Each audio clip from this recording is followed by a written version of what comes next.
تیرے دربار میں جو پڑھا کرتے روز عمارتوں کو گرانے اور ملبے کو صاف کرنے کے کام کو مقررہ مدت میں مکمل کرنے کی غرض سے اس عمل کو 24 گھنٹے جاری رکھا گیا۔ پیش کرتا ہے ظہوری۔ جب عمارتوں کو منہدم کرنے اور ملبے کی صفائی کا کام ہو رہا تھا تو اس بات کی پوری کوشش کی گئی کہ شہری سہولتیں اور روزمرہ زندگی کم سے کم متاثر ہو۔ پیش کرتا کار پارکنگ کے عارضی مقامات، سڑکیں اور پیدل چلنے والوں کے لیے فٹ پاتھ تعمیر کیے گئے تاکہ نمازی ہمیشہ آسانی اور سہولت کے ساتھ مسجد آ سکیں۔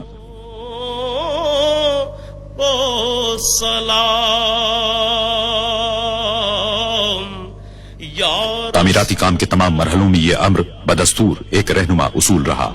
تیرے در کی فضاؤں کو سلام۔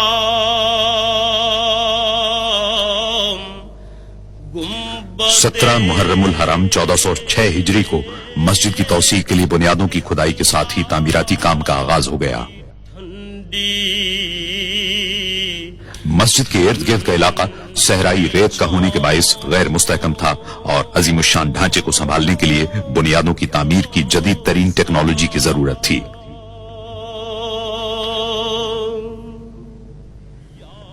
عمارت کی بنیادوں میں وزن کو برداشت کرنے والے 8525 مضبوط ترین پائپوں کے استعمال کا فیصلہ کیا گیا۔ صحرائی زمین کی کھدائی بے حد دشوار تھی۔ بعض اوقات ٹھوس پتھریلی زمین تک پہنچنے کے لیے 54 میٹر تک کھدائی کرنا پڑی۔ تعمیراتی انجینئروں اور سروے کرنے والوں نے پوری منصوبہ بندی اور یکسوئی کے ساتھ اس کام کو انجام دیا۔ جو پڑھا کرتے ہیں کھدائی کے کام کے پہلے مرحلے میں فولادی کیسنگ کو زمین کے اندر ڈالا گیا۔ تیرے دربار میں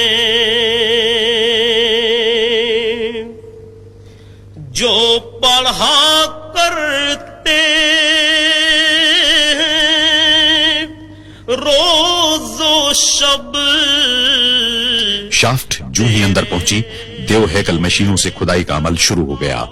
کام کے اس مرحلے میں زمین کی ٹھوس تہ میں کیمیائی مادے بڑی مقدار میں ڈالے گئے۔ کرتا ہے ظہوری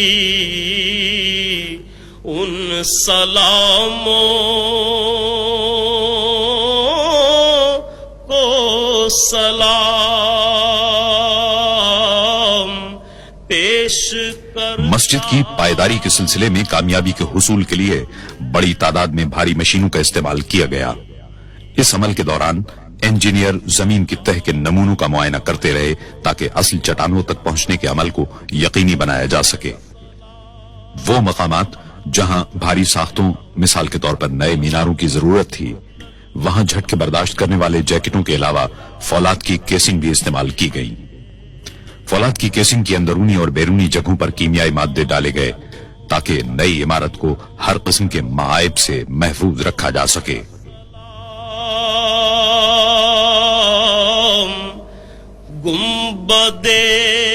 انتہائی مضبوط فولاد سے 12 میٹر طویل بیلن کی شکل کے پنجرے بنائے گئے۔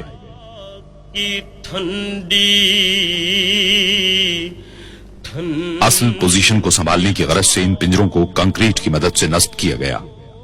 12 میٹر کی لمبائی کی زمین کی تہ میں اتارنے کے بعد ویلڈنگ کر دی گئی۔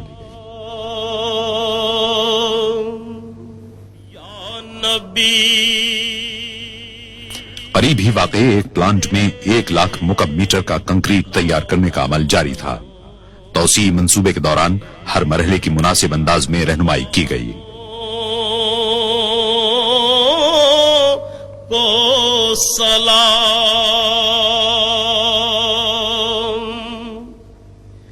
جو پڑھا کرتے ہیں روز و شب تیرے کنکریٹ کے معیار کی تصدیق کے لیے ستونوں میں الٹراسونک سینسر کا استعمال کیا گیا۔ جو پڑھا کرتے مسجد نبوی صلی اللہ علیہ وسلم کی نئی عمارت کے وزن کو سنبھالنے کے لیے بہترین ستون تعمیر کیے گئے۔ اس پوری نئی عظیم الشان عمارت کو مستحکم بنانے کا انحصار کنکریٹ کی قوت اور پائیداری پر تھا۔ عمارت کا پورا ڈھانچہ ستونوں کا مرہون منت ہوتا ہے۔ ہے ظہوری ان سلام اس ہال کی بنیاد میں کنکریٹ کے مقابلے میں فولاد کا استعمال زیادہ کیا گیا ہے تاکہ اس عظیم الشان ڈھانچے کو بے حد مضبوط بنایا جا سکے۔ پیش کرتا تہخانے اور ستون کے لیے سریوں سے تیار کیے گئے اہم پنجروں کو بنیادوں سے اٹھائے گئے فولادی ٹاور کے ساتھ ویلڈ کر دیا گیا۔ کو سلام یا رسول اللہ۔ تعمیراتی کارکن دن میں 5 مرتبہ اپنا کام عارضی طور پر روک دیتے اور دیگر افراد کے ساتھ مسجد میں نمازیں ادا کرتے۔ نہ صرف یہ کہ پورے تعمیراتی کام کے دوران مسجد میں لوگوں کی آمد و رفت کی سہولت برقرار رکھی گئی، بلکہ جب بھی ممکن ہوا زیر تعمیر عمارت نمازیوں کے لیے فراہم کی گئی۔ بدے خضرا کی ٹھنڈی 5 شعبان 1409 ہجری کو مسجد نبوی صلی اللہ علیہ وسلم کے توسیع شدہ مغربی حصے میں فرش کی بھرائی کا کام انجام پایا۔ آس پاس کی عمارتوں کو منہدم کرنے کے کام کے آغاز کے 4 سال بعد بنیادیں پوری طرح مستحکم ہو چکی تھیں اور پرشکو عمارتی ڈھانچے کے کام کے لیے بنیادی تیاریاں مکمل کی جا چکی تھیں۔ اس عظیم الشان تعمیراتی کام کے دوران آخر کار تعمیر کا پہلا مرحلہ مکمل کر لیا گیا اور اس مرحلے کی تکمیل کے دوسرے دن باران رحمت مدینہ منورہ میں ہوئی۔ کو سلام مسجد نبوی صلی اللہ علیہ وسلم کی توسیع کا ڈیزائن مصر کے ماہر تعمیرات ڈاکٹر محمد کمال اسماعیل نے تیار کیا ہے۔ مختلف رنگوں کے پتھروں کو آرائش کے لیے استعمال کیا گیا۔ اتنے عظیم الشان منصوبے کے لیے مناسب تعداد میں پتھروں کی فراہمی کی غرض سے اگر روایتی طریقے اختیار کیے جاتے تو 15 سال صرف ہوتے۔ تعمیراتی شیڈیول کے مطابق ایک ایسا میکانکی طریقہ درکار تھا جس کی بدولت پتھر 2 سال کے اندر دستیاب ہو جائیں۔ یا رسول اللہ اس ضرورت کو پورا کرنے کی غرض سے تعمیراتی مقام سے 20 کلومیٹر دور دنیا میں مصنوعی پتھروں کی سب سے بڑی فیکٹری قائم کی گئی۔ کی فضاؤں کو سلام پورے سعودی عرب سے مختلف رنگوں کے پتھروں کو حاصل کر کے انہیں توڑا گیا اور انہیں ایک خاص عمل کے ذریعے سیمنٹ میں شامل کیا گیا۔ تعمیراتی کام کے لیے متعدد اقسام کے پتھروں کی ضرورت تھی۔ بعض پتھروں کو نصب کرنے کے لیے 1 سے زائد مرتبہ کاٹنا پڑا۔ آمیزے کو پوری طرح یکجا کرنے اور ہوا کے بلبلے ختم کرنے کے لیے بے حد احتیاط سے کام لیا گیا۔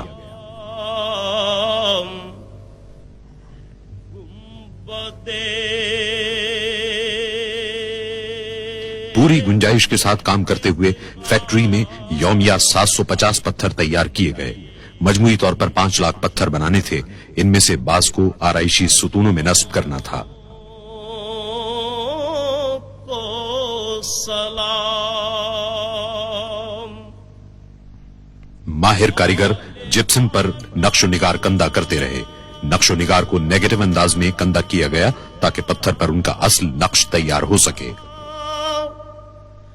جو طواف روضائے اقدس کرے